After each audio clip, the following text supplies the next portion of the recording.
I'm going to Bangladesh. Okay? দিল্লিতে সাবেক প্রধানমন্ত্রী শেখ হাসিনার বক্তব্য ব্রিফিং শেষ হতেই ওপার থেকে যা আসলো, ঢাকা তার জবাবটাও দিয়েছে একদম নজিরবিহীন আর কড়া ভাষায়। আমাদের পররাষ্ট্র দপ্তর থেকে এমন একটা সরকারি বার্তা ছেড়ে দেওয়া হয়েছে যা দেখে পুরো অঞ্চলের রাজনীতিতেই একটা বিশাল তোলপাড় শুরু হয়ে গেছে। এই সরকারি চিঠিতে আমাদের পররাষ্ট্র উপদেষ্টা খলিলুর রহমান ভারতের প্রধানমন্ত্রী নরেন্দ্র মোদী আর তার সরকারকে যে সরাসরি কথা শোনালেন তা সত্যি আগে কখনো দেখা যায়নি। খুব সহজ আর সোজাসাপটা ভাষায় জানিয়ে দেওয়া হয়েছে বাংলাদেশে এখন আর কোনো ভারতের দাদাগিরি বা একতরফা মন গড়া নিয়ম চলবে না। আন্তর্জাতিক সাংবাদিকদের সামনে বসিয়ে ফ্যাসিস্ট শেখ হাসিনাকে কথা বলার আর মনের ঝাল মেটানোর যে ব্যবস্থা ভারত করে দিল, এতে বাংলাদেশ সরকার চরম রেগে গেছে আর মারাত্মক অসন্তুষ্ট হয়েছে। ঢাকা থেকে ছাড়া এই অফিসিয়াল বিজ্ঞপ্তির প্রতিটা লাইনে যেন দিল্লির জন্য এক একটা শত আর আইনি চড় লুকিয়ে আছে। এই চিঠিতে আসলে ঠিক কি এমন কড়া কথা লেখা আছে যার কারণে রাজনৈতিক অঙ্গনে এত হইচই আর সারা দেশ জুড়ে তোলপাড় শুরু হলো, সেটাই আজ আপনাদের সামনে তুলে ধরব।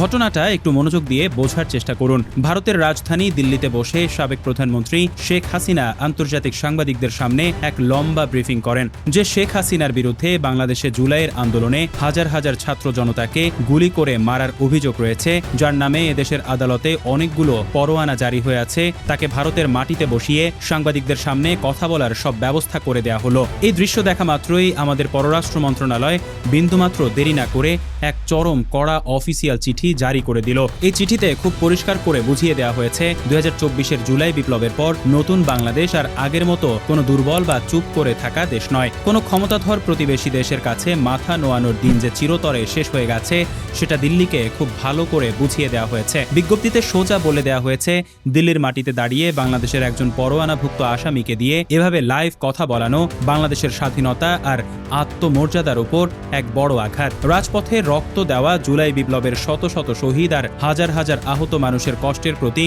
এটা একটা সরাসরি অপমান। আমাদের পররাষ্ট্র মন্ত্রণালয় থেকে আরও পরিষ্কার জানিয়ে দেওয়া হয়েছে বাংলাদেশ এখন আর ভারতের কোনো হুকুমের দাস বা অনুগত হয়ে থাকবে না। অথচ এই বিতর্কিত ব্রিফিং হওয়ার আগেই ঢাকা থেকে কিন্তু দিল্লিকে বারবার আগাম বারণ করা হয়েছিল। কূটনৈতিক নিয়মে ভারতকে খুব পরিষ্কার করে বলা হয়েছিল যে দুই দেশের মধ্যে ভালো সম্পর্ক টিকিয়ে রাখতে হলে এই ধরনের ফালতু ঘটনা এড়ানো খুব দরকার। তাই শেখ হাসিনাকে যেন কোনোভাবেই ভারতের মাটিতে বসে রাজনীতি বা কথা বলার সুযোগ দেয়া না হয়। কিন্তু প্রতিবেশী ভারত আমাদের সেই ভালো কথার কোনো দামই দেয়নি। উল্টো নিজেদের রাজধানীতে আন্তর্জাতিক সংবাদ মাধ্যম ডেকে এনে এই কথা বলার পুরো বন্দোবস্তটা পাকা করে দিল।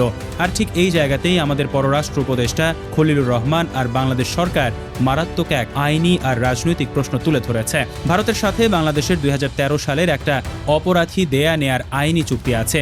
সেই চুক্তি অনুযায়ী বাংলাদেশের আদালতে সাজাপ্রাপ্ত বা আসামি কেউ যদি ভারতে থাকে তবে ভারত সেই আসামিকে দ্রুত বাংলাদেশের হাতে তুলে দিতে বাধ্য।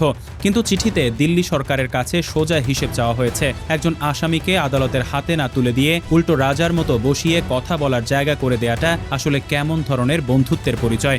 বাংলাদেশ খুব কড়া গলায় সতর্ক করে দিয়ে বলেছে দিল্লির এই ধরনের দুমুখী আচরণ আর দাদাগিরি দুই দেশের স্বাভাবিক সম্পর্ক গুছিয়ে নেয়ার রাস্তার একটা বড় দেয়াল তৈরি করেছে। বাংলাদেশ খুব কড়া গলায় সতর্ক করে দিয়ে বলেছে দিল্লির এই ধরনের দুমুখী আচরণ আর দাদাগিরি দুই দেশের স্বাভাবিক সম্পর্ক গুছিয়ে নেয়ার রাস্তায় একটা বড় দেয়াল তৈরি করে দিচ্ছে। বাংলাদেশ এই বার্তার মাধ্যমে পুরো পৃথিবীকেই পরিষ্কার জানিয়ে দিল যে এদেশের মানুষ আর কখনো সেই পুরনো গুম, খুন বা স্বৈরাচারী দমনের কালো দিনে ফিরে যাবে না। আর যারা জুলাই আগস্টের ছাত্র জনতার উপর রক্তক্ষয়ী অত্যাচার চালিয়েছে, স্বাধীন বাংলাদেশে তাদের জন্য আর কোনোদিন কোনো জায়গা হবে না। ভারত যদি মনে করে থাকে যে তারা জুলাই আন্দোলনের ইতিহাসকে বানিয়ে বানিয়ে মুছে ফেলবে কিংবা নিজেদের পছন্দের মানুষকে দিয়ে ভুয়া কথা প্রচার করিয়ে ঢাকার উপর চাপ সৃষ্টি করবে, তবে তারা বড় ভুলের মধ্যে আছে। বাংলাদেশ সাফ জানিয়ে দিয়েছে প্রতিবেশীদের সাথে আমরা সবসময় সম্মান আর একে অপরের ভেতরের বিষয়ে নাক না গলানোর নীতিতেই চলব। কিন্তু সেই সম্মানটা দুই পাশ থেকেই আসতে হবে। বাংলাদেশ হাত মেলাতে একদম তৈরি, কিন্তু কোনোভাবেই হাঁটু গেড়ে মাথা নোয়াতে রাজি নয়। তবে এই পুরো ঘটনার সবচেয়ে বড় চমকটা লেখা রয়েছে সরকারি এই চিঠির একদম শেষ লাইনে। বাংলাদেশ সরকার এখন আর কেবল চিঠিপত্র লেখালেখি বা মুখের প্রতিবাদের মধ্যে আটকে নেই। খলিলুর রহমানের পররাষ্ট্র দপ্তর এবার সরাসরি কাজে নেমে পড়েছে। ভারতের এই অন্যায্য আচরণ আর আন্তর্জাতিক চুক্তি ভেঙে ফেলার বিরুদ্ধে বাংলাদেশ সরকার এখন আন্তর্জাতিক আদালত আর জাতিসংঘের কাছে প্রমাণ নিয়ে শক্ত লড়াই করার সব প্রস্তুতি গুছিয়ে ফেলেছে। সব তথ্য প্রমাণ হাতে নিয়ে এবার বিশ্বমঞ্চে অর্থাৎ জাতিসংঘের দরবারে ভারতের এই একতরফা চালের বিরুদ্ধে কঠিন আইনি পদক্ষেপ নিতে যাচ্ছে ঢাকা। বাংলাদেশ বিশ্বকে খুব পরিষ্কার করে জানিয়ে দিল, এ দেশ এখন নিজের কোটি কোটি সাধারণ মানুষের শক্তিতে আর নিজের স্বাধীন শর্তে চলবে। বাইরের কোনো দেশের রাষ্ট্রপ্রধান বা নেতার কথায় বাংলাদেশকে আর এক পাও চালানো যাবে না। ভারতের প্রধানমন্ত্রী নরেন্দ্র মোদী আর তার সরকারকে যদি বাংলাদেশের সাথে ভালো সম্পর্ক রাখতে হয়, তবে ভারতের সেই পুরনো দাদাগিরি বাদ দিয়ে আইন, সমতা আর সম্মানের নীতিতেই আসতে হবে। এখন বড় প্রশ্ন হলো, ভারত জেনে শুনেও কেন এত বড় একটা বিতর্কিত সুযোগ শেখ হাসিনাকে করে দিল? এর পেছনে ভারতের আসল কৌশলটা কি? আন্তর্জাতিক রাজনীতি বিশ্লেষকরা বলছেন, দিল্লি আসলে এই সুযোগটা দিয়ে বিশ্বমঞ্চে একটা বার্তা পাঠাতে চাইছে যে বাংলাদেশের রাজনীতিতে তারা এখনো তাদের পুরনো ঘুঁটি হাতছাড়া করেনি।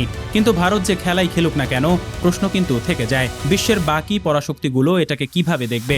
ওয়াশিংটন, বেইজিং কিংবা জাতিসংঘের মতো আন্তর্জাতিক প্ল্যাটফর্মগুলো কি বিচার ও পরোয়ানা এড়িয়ে চলা একজন আসামিকে এভাবে রাজনৈতিক স্পেস দেয়াটা মেনে নেবে, নাকি এর ফলে আন্তর্জাতিক কূটনৈতিক পাড়ায় ভারত নিজেই বড় ধরনের প্রশ্নের মুখে পড়তে যাচ্ছে? আসল খেলাটা কিন্তু এখন পুরো দক্ষিণ এশিয়ার দাবার বোর্ডে ছড়িয়ে পড়েছে। একদিকে ভারতের প্রভাব ধরে রাখার মরিয়া চেষ্টা, অন্যদিকে নিজেদের সার্বভৌমত্ব ও আত্মসম্মান রক্ষায় বাংলাদেশের স্পষ্ট আর কড়া হুঙ্কার। শেখ হাসিনাকে সামনে রেখে ভারতের এই আন্তর্জাতিক চালের পর ঢাকার রাজপথ থেকে শুরু করে বিশ্ব দরবারে কি প্রতিক্রিয়া হয়, সেটাই এখন দেখার বিষয়। ভারত হয়তো ভেবেছিল আগের মতোই ভয় দেখিয়ে বা চাপ দিয়ে ঢাকা থেকে নিজেদের ইচ্ছা আদায় করে নেওয়া যাবে, কিন্তু তারা সময়ের পরিবর্তন বুঝতে বড় ভুল করেছে। 2024-এর উত্তাল রাজপথে বুক পেতে দেয়া এদেশের সাধারণ মানুষ আজ অনেক বেশি সচেতন। তারা নিজের দেশের স্বাধীনতা রক্ষা করতে খুব ভালো করেই জানে। পররাষ্ট্র মন্ত্রণালয়ের এই একটি মাত্র কড়া আর সাহসী চিঠি ভারতের পুরো রাজনৈতিক ছককে এক ঝটকায় উল্টে দিয়েছে। কারণ ইতিহাস বারবার একটা কথাই বলে, নিজের দেশের মানুষকে দূরে ঠেলে দিয়ে যদি বাইরের কোনো দেশের উপর ভরসা করে রাজত্ব করার চেষ্টা করা হয়, তবে তার শেষ পরিণতি কখনোই ভালো হয় না। বাংলাদেশ নিজের পায়ে দাঁড়িয়ে জাতিসংঘে ভারতের এই চুক্তি ভঙ্গের কথা তুলে ধরার যে সাহসী সিদ্ধান্ত নিয়েছে, তা গত বহু বছরের ইতিহাসে দেখা যায়নি। এর ফলে কেবল যে দক্ষিণ এশিয়ার রাজনীতিতে ভারতের একচ্ছত্র দাপটের জায়গায় বড় ধাক্কা লেগেছে তাই নয়, বরং পুরো বিশ্বের কাছেও একটা পরিষ্কার বার্তা গেছে, দেশ ছোট হোক বা বড় হোক, কোনো স্বাধীন জাতির আত্মমর্যাদা নিয়ে খেলা করা যায় না। দিল্লির এই নতুন চাল আর বাংলাদেশের এই পাল্টা কড়া জবাবের পর আগামী দিনে দুই দেশের সম্পর্ক কোন দিকে মোড় নেয়, এখন সেটাই দেখার বিষয়। প্রিয় দর্শক, দিল্লির এই একতরফা ভাব আর বাংলাদেশের এই কড়া জবাবকে আপনারা কিভাবে দেখছেন? চুক্তি ভেঙে আসামিকে আশ্রয় দেয়া আর কথা বলতে দেয়াকে আপনি কিভাবে দেখছেন? জাতিসংঘে বাংলাদেশের এই পদক্ষেপকে কি আপনি সমর্থন করেন? কমেন্ট বক্সে আপনার মতামতটি আমাদের লিখে জানান।